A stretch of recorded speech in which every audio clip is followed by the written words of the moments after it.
नमस्कार दोस्तों, स्वागत है आपका बिहार एक्सप्रेस न्यूज में। तो चलिए आपको लेकर चलते हैं आज की मुख्य और ताज़ा खबरें की ओर। इससे पहले आप वीडियो को किस शहर से देख रहे हैं कमेंट में जरूर बताएं और वीडियो अच्छी लगी तो वीडियो को लाइक करके चैनल को सब्सक्राइब जरूर करें। अब जेड कैटेगरी की सिक्योरिटी में रहेंगे मंत्री लेसी सिंह। बिहार सरकार में खाद्य आपूर्ति मंत्री लेसी सिंह को जेड श्रेणी की सुरक्षा मिलेगी। यह फैसला पुलिस और खुफिया एजेंसी द्वारा दी गई रिपोर्ट के आधार पर लिया गया है। इसमें पूर्णिया और आसपास के इलाकों में सक्रिय बाहुबलियों से मंत्री को गंभीर खतरा बताया गया है। पूर्णिया और आसपास के इलाकों में 2 चुनावों के बाद से यह खतरा बढ़ गया है। इसके अलावा 2 सांसद देवेश चंद्र ठाकुर और विवेक ठाकुर को वाई श्रेणी की सुरक्षा दी जाएगी। नीतीश कैबिनेट का फैसला, आम नागरिकों का अब तैयार होगा सोशल रजिस्टर। नीतीश कैबिनेट ने बुधवार को राज्य के सभी नागरिकों की परिवार आधारित सोशल रजिस्टर तैयार करने का फैसला लिया है। इसके माध्यम से नागरिकों को सरकार से मिली सभी प्रकार की सरकारी योजनाओं जैसे फसल योजना, साइकिल व पोशाक योजना और वृद्धा पेंशन आदि की जानकारी एक प्लेटफॉर्म पर दर्ज की जाएगी। मुख्यमंत्री नीतीश कुमार की अध्यक्षता में बुधवार को आयोजित कैबिनेट की बैठक में इसके लिए unified service delivery platform Bihar 1 की स्वीकृति दी गई है। इसके विकास के लिए कैबिनेट ने 85 करोड़ 23 लाख की स्वीकृति दी है। कैबिनेट की बैठक में इसके साथ कुल 31 प्रस्तावों पर स्वीकृति दी गई है।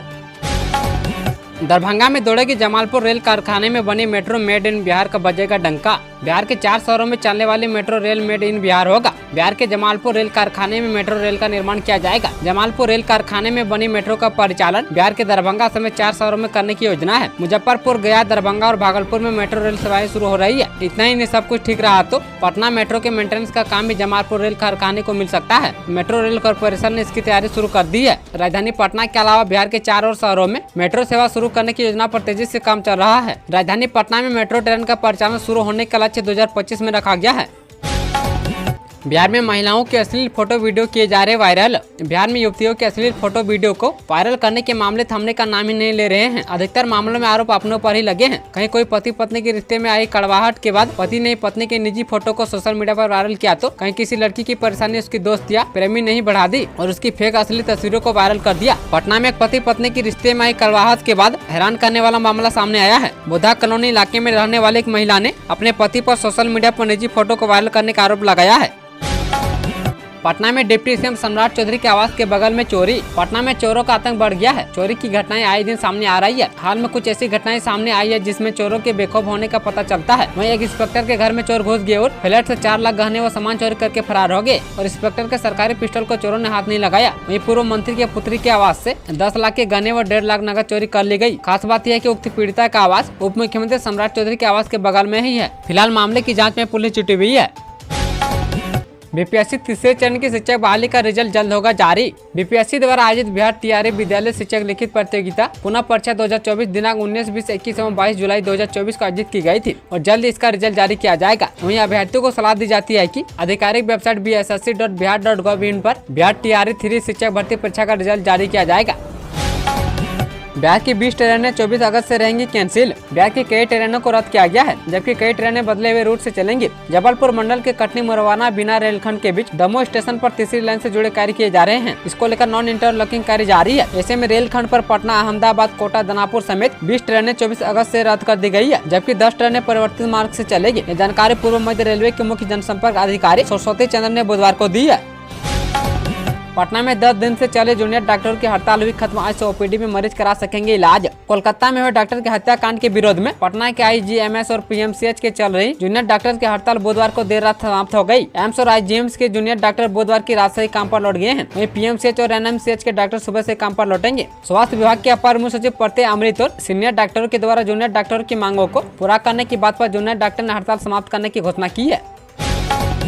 नीतीश कैबिनेट का फैसला, इन विभागों में 1589 पदों पर होगी नियुक्ति। मुख्यमंत्री नीतीश कुमार की अध्यक्षता में आयोजित कैबिनेट की बैठक में विभिन्न विभागों में 1589 पदों के सृजन की स्वीकृति दी गई है। कैबिनेट द्वारा खेल विभाग को आवंटित कार्यों के संचालन के लिए छात्र एवं युवा कल्याण निदेशालय के क्षेत्रीय कार्यालयों में पूर्व से सृजित पदों को खेल विभाग में समाहित करते हुए खेल विभाग के जिला स्तर पर विभिन्न कोटि के 466 अतिरिक्त पदों की सृजन की स्वीकृति दी गई है और नए पदों के सृजन होने से राज्य के प्रतिभावान खिलाड़ियों के चयन प्रारंभिक स्तर पर किए जाने और कम उम्र वाले खिलाड़ियों को प्रारंभिक खेल गतिविधियों में सम्मिलित किए जाने संबंधित कार्यों का आयोजन हो सकेगा। इससे राज्य में राष्ट्रीय और अंतर्राष्ट्रीय स्तर के खिलाड़ियों को तैयार करने में मदद मिलेगी।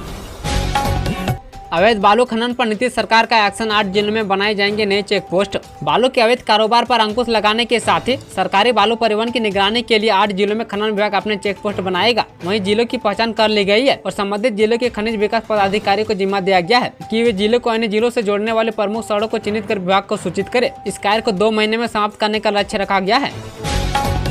बिहटा इंटरनेशनल एयरपोर्ट का सीएम नीतीश कुमार ने किया निरीक्षण। बिहार के मुख्यमंत्री नीतीश कुमार ने रविवार को बिहटा में बनाए जाने वाले अंतर्राष्ट्रीय एयरपोर्ट का स्थल निरीक्षण किया और जल्द निर्माण कार्य शुरू करने का अधिकारियों को निर्देश दिया है। उन्होंने कहा कि इसके निर्माण से लोगों को हवाई यात्रा में और सुविधा होगी और विभिन्न स्थानों से आने जाने में सुविधा होगी। इस एयरपोर्ट के निर्माण से और कनेक्टिविटी बढ़ेगी, साथ ही पटना एयरपोर्ट पर पड़ने वाला भार भी कम होगा। वहीं रोजगार और कारोबार के अवसर भी बढ़ेंगे। मुख्यमंत्री के निरीक्षण के दौरान बिहटा एयरपोर्ट स्टेशन के अधिकारी ने मुख्यमंत्री को वहाँ शुरू होने वाले निर्माण कार्यों के बारे में मानचित्र के माध्यम से विस्तृत जानकारी दी। उन्होंने बताया कि यहाँ अंतर्राष्ट्रीय एयरपोर्ट आधुनिक सुविधाओं से लैस होगा। यहाँ हवाई यातायात को बेहतर बनाने के लिए अत्याधुनिक व्यवस्था की जाएगी। अब सभी सेवाओं के लाभ के लिए एक प्लेटफॉर्म नीतीश कैबिनेट ने दी हरी झंडी। बिहार में सरकारी सेवाओं और योजनाओं का लाभ एक ही पोर्टल पर मिलेगा और बिहार वासियों को किसी योजना का लाभ प्राप्त करने के लिए ऑफिस दर ऑफिस भटकना नहीं पड़ेगा। इससे बिचौलियागिरी भी कम होगी। मुख्यमंत्री नीतीश कुमार की अध्यक्षता में बुधवार को हुई कैबिनेट की बैठक में इस प्रस्ताव को हरी झंडी दी गई है। वहीं बैठक में 31 प्रस्ताव पर सहमति व्यक्त की गई है। बैठक के बाद कैबिनेट विभाग के अपर मुख्य सचिव डॉक्टर एस सिद्धार्थ ने बताया कि राज्य के आम नागरिकों का परिवार आधारित सोशल रजिस्टर तैयार किया जाएगा। इसके तहत लाभुकों को एक नंबर मिलेगा। इसके माध्यम से वे सरकारी सेवाओं का लाभ ले सकेंगे और लोगों के पोर्टल से सेवाओं को प्रदान करने के उद्देश्य से unified service delivery platform Bihar one तैयार होगा। इधर चिराग मंत्रालय में व्यस्त, उधर चाचा ने कर दिया बड़ा ऐलान। राष्ट्रीय लोक जनशक्ति पार्टी के राष्ट्रीय अध्यक्ष सह पूर्व केंद्रीय मंत्री पशुपति कुमार पारस मंगलवार को खगड़िया पहुंचे। यहाँ उन्होंने संवाददाता सम्मेलन को संबोधित किया। इस मौके पर बिहार सरकार पर हमलावर भी दिखे। उन्होंने इस दौरान भतीजे चिराग पासवान भी जमकर हमला बोला। इधर उन्होंने विधानसभा चुनाव में सीटों को लेकर भी ऐलान कर दिया है। पशुपति पारस ने कहा कि आगामी दिनों में बिहार की 243 विधानसभा सीटों पर राष्ट्रीय लोक जनशक्ति पार्टी को मजबूत करना हमारा प्रयास है। अगर एनडीए के साथ हमारा तालमेल हुआ तो सभी सीटों पर हमारी पार्टी एनडीए की मजबूती के साथ समर्थन करेगी। अगर नहीं हुआ तो सभी 243 सीटों पर राष्ट्रीय जनशक्ति पार्टी खुद चुनाव लड़ेगी। बिहार में होगी 3 दिनों तक जमकर बारिश। बिहार में मानसून की सक्रियता फिर एक बार होने वाली है, जिससे अगले 3 दिनों तक बिहार का मौसम बदला रह सकता है। बिहार में बारिश को लेकर नई जानकारी सामने आई है। मौसम विभाग की ओर से पूर्वानुमान जारी करते हुए बताया गया कि प्रदेश में बारिश की संभावना फिर से बनी है। वहीं गुरुवार को बक्सर, कैमूर सहित कई जिलों में बारिश के आसार है, जबकि वज्रपात की भी आशंका कई जिलों के लिए जताई गई है। वहीं 23 अगस्त को भी कई जिलों में बारिश की संभावना है। इधर बारिश की वजह से नदियों का जलस्तर भी तेजी से बढ़ने की संभावना है।